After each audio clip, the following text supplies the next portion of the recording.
Okay, here's a look at 3 dive style watches that I own. None of them are particularly expensive, but I thought I'd have a look at them to see what the difference was, because there's a lot of people interested in buying this type of watch. This first one here, this is an Invicta 8926 OB, which was a present. I believe it cost about £70. This is a Tiger Concept watch which I had made in Hong Kong. This watch cost £188 by the time it was imported. I only bought the head, I didn't buy the strap. So this, you can get these cheaper, but this one's got a better movement in it. I will explain that later. And this is a Steinhardt Ocean One, 42 or 44 millimeters, I think. It's quite a large watch. And this one was £368, so they're all at the bottom end of, or the very bottom end in the case of this one, of automatic dive watches. So, go through the movements. The Invicta has got a Seiko NH35A, which is hacking and hand winding. The Tiger Concept has got a Miyota 9015, which is hacking and hand winding, and the Steinhardt has got an ETA 2824-2, which is also hacking and winding. So in terms of accuracy, the Invicta is running at minus 20 seconds a day. I had an accident with this watch. I fell down some stairs and the watch was actually damaged in the process. It went to a watchmaker, and at a vast cost was repaired for sentimental reasons, and he could not get it more accurate than that, unfortunately.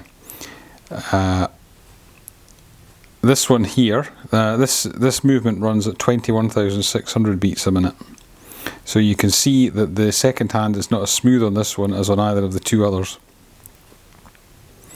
But running at minus 20 seconds a day. The Tiger Concept is a Miyota 9015, which is 28,800 beats per minute, so it's a higher beat rate than this one. It's running at plus 10 seconds.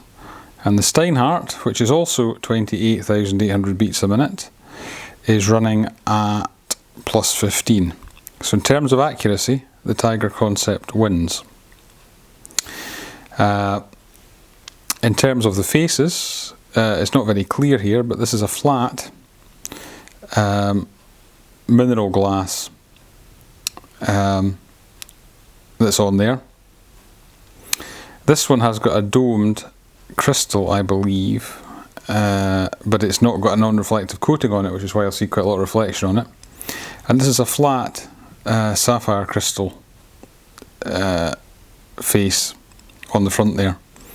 In terms of the quality of the actual dials, this is actually a very nice dial. It's obviously, I had this built as a sort of homage to the early 60s Sean Connery Bond Rolex, so it is slightly aged looking, but it's a very crisp dial. This, it is a matte dial, but it does look shiny for some reason, and there's a bit of inconsistency in it when you look at it close up. The best dial is the Steinhardt, which is very crisp and just works for what it's supposed to do. It's of quite a nice high quality. So, other things to look at here is the Loom. The Loom on the Invicta is almost non-existent. You can charge it up under a light and you will get about 5 minutes of something. You won't be able to see it.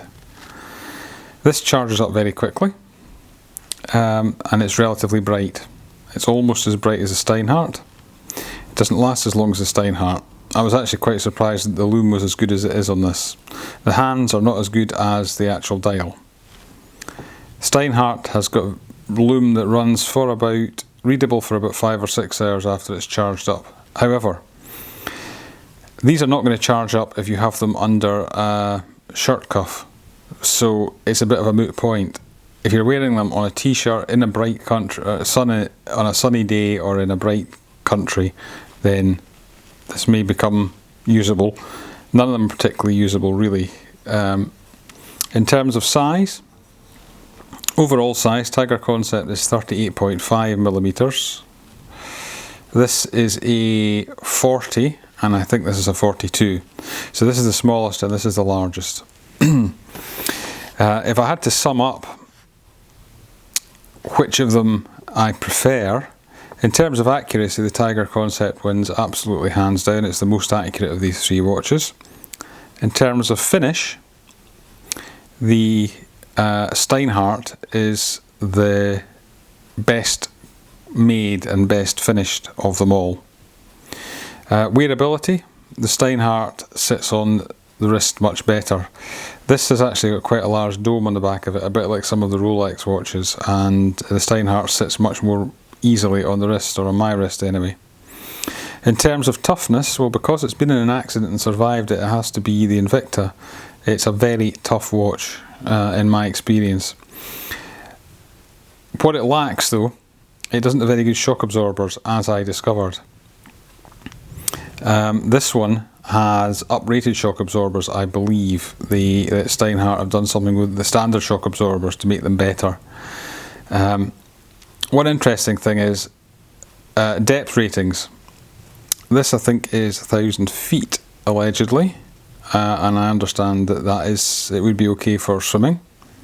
This one says 600 feet on it, but it comes with an indication that that is actually just for cosmetic purposes and it shouldn't be swum with. It has a screw down crown, a large screw down crown, but I wouldn't trust the water tightness on this at all. This one is marked as 600 feet, I think. Can't quite read from here.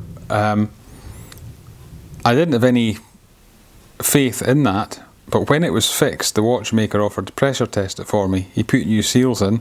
He pressure tested it to 100 metres and said it was fine. So actually you could, in its current condition, swim with that. Out of the box from the factory, possibly not. It's hard to say, but certainly that would be swimmable at the moment. So that's the three watches, varying in price from £70 to £368. This one was £188 for the head only. You can get these for just over £100, I believe, if you go for a Chinese movement, and they also do a cheaper Miyota movement in there compared to this one, but I wanted the better quality. So that's three dive watches, and it might help you to decide which of these you want. They're all perfectly valid, perfectly working, but they have different pros and different cons.